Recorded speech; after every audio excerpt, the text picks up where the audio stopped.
and welcome back to Toddler Talk, or welcome if this is your first time joining us. Today Trish is here. Hello. Trish is a member of the Toddler Talk team, and she has supported the development of the myToddler-Talk passport. So the myToddler-Talk passport is a tool for parents to help you monitor and track your child's early developmental milestones, with a particular focus on supporting optimal speech, language and communication. So Trish is here today to talk about, I suppose, why she thinks it's important for parents to engage in that tracking and monitoring process. Yeah, I suppose I think back to when my own children were much younger. They're now 5 and 7, but when they were babies or toddlers, I was particularly interested in their developmental milestones and when they might meet them. And I know I remember one particular app that I was quite obsessed with checking when you're first time mum, especially, and knowing that they're meeting their milestones, was the Wonder Weeks app, and that very much described behavioural cusps for babies and when they might do things at different stages and how that might affect their behaviours. But that really only went up to 12 months, and I think there's so much more to development than that, and with a particular focus on speech development, which can always be a concern and which may be totally different from one child to the next, which I think this Toddler Talk passport will really support. Yeah, because what we've done is we've sort of broken down into domains, the important domains for speech language development. Things like, for example, joint attention, which I know you feel very strongly about. Joint attention, play skills, social skills, understanding and expressive, which is the talking bit.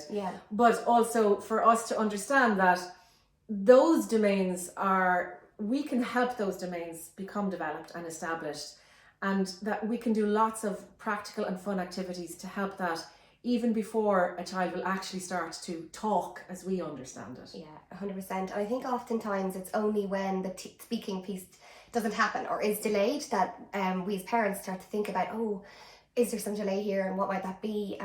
Whereas if you think about it in a house setting, like the speech piece is the roof, and everything underneath the roof is the receptive language piece. So that's what you just listed, being able to imitate, being able to echo back sounds that are made to you, being able to gesture to things when you want them, and the joint attention piece, being able to look towards an item and back to your caregiver to let them know that you are interested in that item, and from that comes a whole repertoire of speech development engagement between caregiver and child. So I just think the Toddler Talk passport will really help parents be aware of what those foundational pieces are before the roof of speech even gets discussed. Yeah, and Trish has said many times before that all those early milestones and all those early behaviours that we see in those domains, that it's so important for us as parents or whoever is spending a lot of time with the child in those early days to deliver a lot of reinforcement and affirmation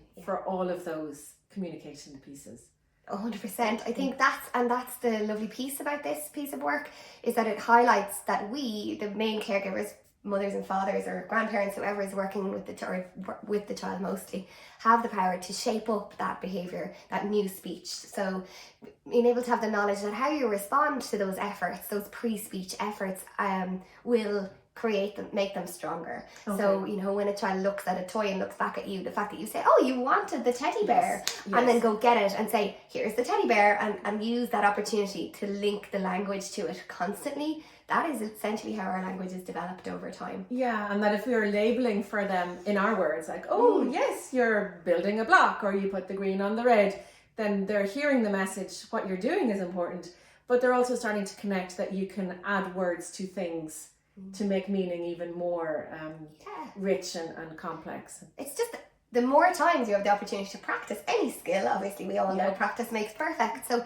children watching us, they never, and I know there's been lots of research into this, looking at young babies and what they do and the tracking that they do of their mother in the really early, like 3-4 months stage. They are totally motivated by what we do, and so they're watching us and they're listening to us all the time, and the more language enriched environment they come from, the more language advanced, I suppose, they will be. Okay, so if they're watching us, and watching what we do, it would be quite important, I think, to make sure that that when we do spend time with them, that we are not showing them that the phone is more important. Yeah. I think we're very early days into smartphones. I mean, they are only around 10 years, so we still don't really know the longitudinal effects of that, but those pivotal responses, they're called, in the language development world, are so vital. So the fact that our caregivers may be more interested, even momentarily, in what's happening in this little screen that we all have in our pockets now, means that as caregivers we're missing a percentage, not all, but a percentage of those opportunities to reward the efforts, the communication efforts. So baby might look towards something and make an approximation or an effort towards saying a word or even gesturing to it, and because we're distracted, we're missing it. And if we miss it, we don't reward it. Yeah. And everyone we don't reward is just an opportunity missed. Yeah.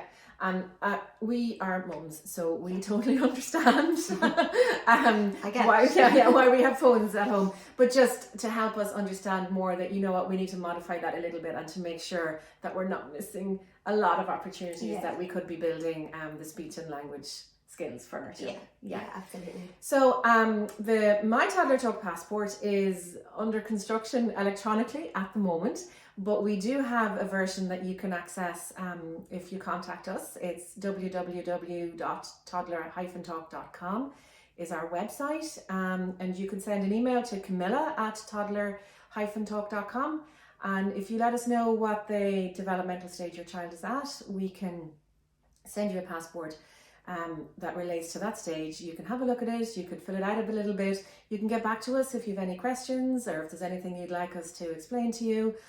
Feel free to do that. And thank you so much, Trish, for agreeing to join us here today. It's been great. Thank you. Bye. Bye now.